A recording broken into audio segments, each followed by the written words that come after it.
To protect ourselves, is there anything else we should think about? Well, there certainly is, Pat. We need to sit down and look at your personal risk insurance.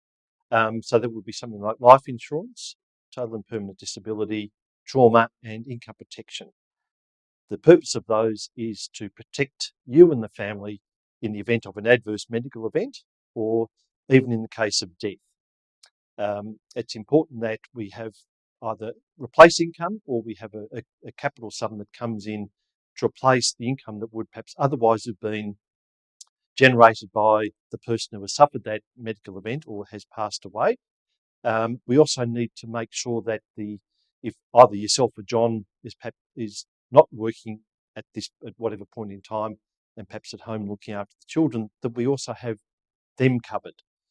The person who is working will have their ability to generate income adversely impacted by something that happens to the person at home. A lot of people don't necessarily consider that. So we certainly should be looking at the level of the personal risk insurance that yourself and John have. Something else we need to look at is your wills and enduring powers of attorney. So it's important that you have both of those in place. One of the most important things for you to consider with the wills is, whilst the children are under the age of 18, who will be the person to look after them in the event that both yourself and John have passed away? It's important to consider that because who you want to bring those children up, I think, is a key thing that all parents are concerned about. The other aspect of that is who looks after the money from your estate that will perhaps ultimately pass to the children, but prior to them attaining the age of 18, or perhaps a lot of clients will leave the money to the trustees for the children up perhaps to the age of 25. So do we have the same people who the children are living with looking after the money, or do we perhaps have different parts of the family looking after that in concert so that we know that the children are being looked after in the style that we would anticipate, and that perhaps the money's not going places that we perhaps hadn't anticipated because the children are too young to know.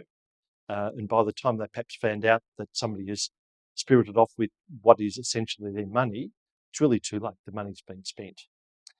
The third thing to look at is that the wills only deal with personally owned assets. You are in business, so it's important that the control of those business assets passes to the right people in the event of death or disability of yourself and or John. That is something that is often overlooked. It's important that the control of those entities passes in a manner that is consistent with your desires in the will. So that is certainly something else that we need to look at together with the wills generally and also your personal insurance. Pat and John understand there are new things to think about as the business transitions and coping with a bigger business with more responsibility.